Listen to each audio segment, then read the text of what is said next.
I came up with my own, and I think this is pretty good. I think this is a pretty good system. So there's one unique thing, and I'm actually thinking about creating a simple programmer journal for this Okay. for this one thing though, not the whole thing that I'm doing.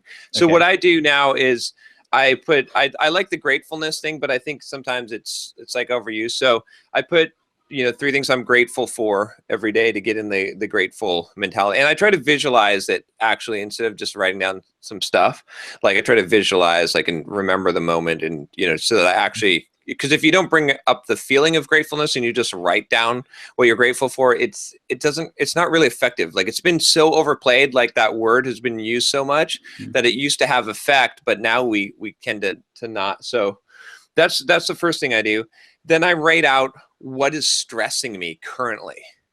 And then, so I'll write out what is stressing me. And then under it, I'll write a couple of bullets on how to resolve that stress. And this is extremely effective for me. So I just think like, what is the top thing that's stressing me out right now? What am I stressed out? And then I'll just write like, oh, I could do this, I could do that. Or it could even be as simple as, you know what, that's actually pretty stupid. And so I'll write that down. Like, there's no point. Like the best thing you could do is just let go of it because it doesn't matter. But that really helped to just go through those things. So then because you got all that, you don't realize you've got this like nagging feeling in the back of your head. Like you got this stuff that's stressing you out. And it's like, and it's staying with you in your subconscious. So you're going throughout your day and you're like, what do I feel, like this sense of hurry or like there's something undone or panic, and it's because you've got stuff that's stressing you out that you haven't brought to the front. So I bring it to the front right at the beginning of the day, and then give myself put actions that will reduce it, so that, because once your brain knows what the thing is and it knows how you're going to resolve it, it lets go. But if it doesn't, it just keeps nagging you. It's like, oh, hey, don't forget about that shit. Don't forget about that.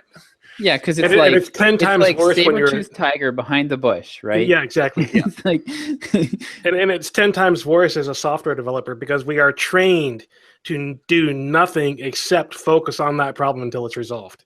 Exactly.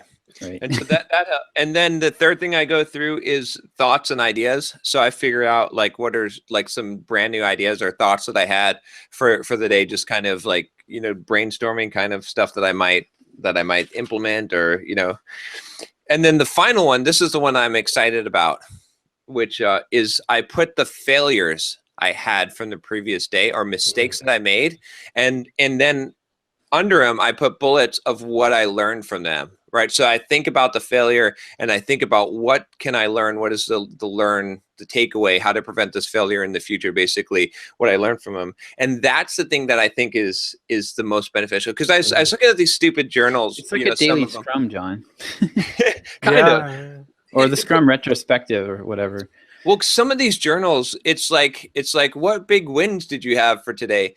And it's like, I feel like there's enough like patting yourself on the back, and you don't really learn anything from success. It's like, okay, good job. All right. Yeah. But, mistakes and failures, that's where you learn, right? And so that's the goal. So my focus is kind of shifting this, is to say like, look, here's the thing. If I start journaling every single one of my failures that I have every day, and I journal what I learned from them, that's valuable. You look at that at the end of the year and you read through all that shit, and that's some valuable stuff there, because that's real learning stuff, and you got to be brutally honest.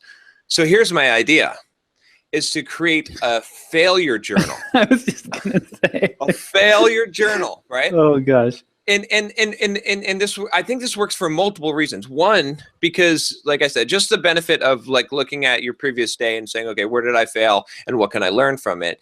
But the learning is valuable. I mean, I've gotten some gold stuff here from failure, right? And I got to tell you about one, but in a second. But it shifts the mindset, right? Because we look at failure as a bad thing, but now I'm looking at things. I'm like, now, because normally you feel bad. You're like, oh shit, I really fucked that up. But now I'm like, oh, I get to write about that in my journal tomorrow and what I learned. And now it's like gold. Now it's not like I'm going out and trying to fail, but I'm like, now I'm expanding my circle a little bit more, because I'm like, well, if I mess this thing up, I'm going to have something that I'm going to learn. And it's like, every failure is a gold nugget. And so I feel like, if I had a journal for a year worth of every time I screwed up every day, and why and what I learned from it, that would be like more valuable than just about anything I could have for that year. So that's what I was thinking. Careful, John. You're becoming a legitimate scientist.